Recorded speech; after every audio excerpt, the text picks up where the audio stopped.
Most of you know me from the Employee Benefit Research Institute, where I was white for 21 years. And now I'm with the Insured Retirement Institute on my 9th day. Hopefully I'll have a 10th. I have a couple of issues that I want to bring up here as far as the discussant. The first is on individuals being able to manage their assets in retirement.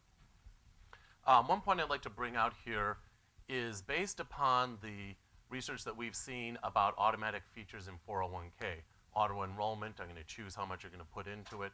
Auto escalate, and I'm going to choose where you're going to put that money. Of course, you have the option to choose other options, but I'm going to stick you into something else.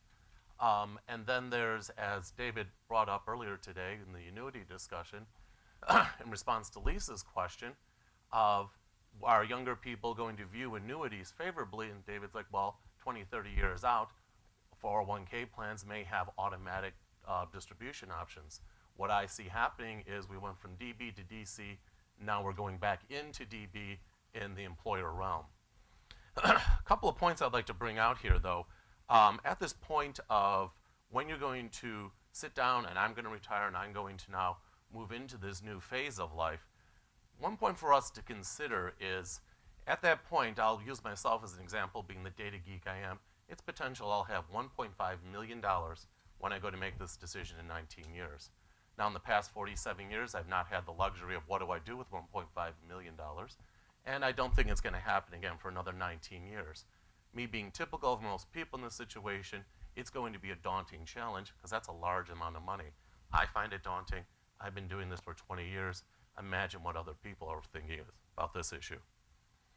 The other thing I think we need to do is, when speaking with individuals about retirement, and if you've been speaking with folks on this issue, is to align their expectations with reality. And the biggest issue I think here is about working in retirement. My new employer, the Insured Retirement Institute, has a Boomer Expectations in Retirement survey. In the 2012 version, they have found that 64% expect to work for pay in retirement to be a minor or major source of income. Yet according to the 2012 EBRI Matthew Greenwald Retirement Confidence Survey, we found that 50% of retirees retired earlier than they planned. And for many of these folks, they were for negative reasons, such as healthcare issues, reported by 51%, or downsizing by a company, reported by 21%. This point I'm bringing up here illustrates that when an individual retires may not be a decision within their control, and therefore they may not be able to work in retirement, perhaps due to health reasons, or as we're seeing today in today's environment, I can't find a job.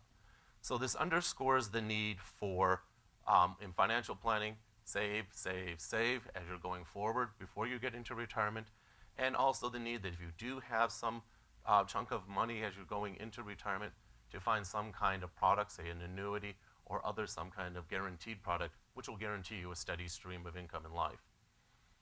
Now, the other question I'd like to bring up is the issue of healthcare, and I'm glad that you brought this up, particularly your concluding element.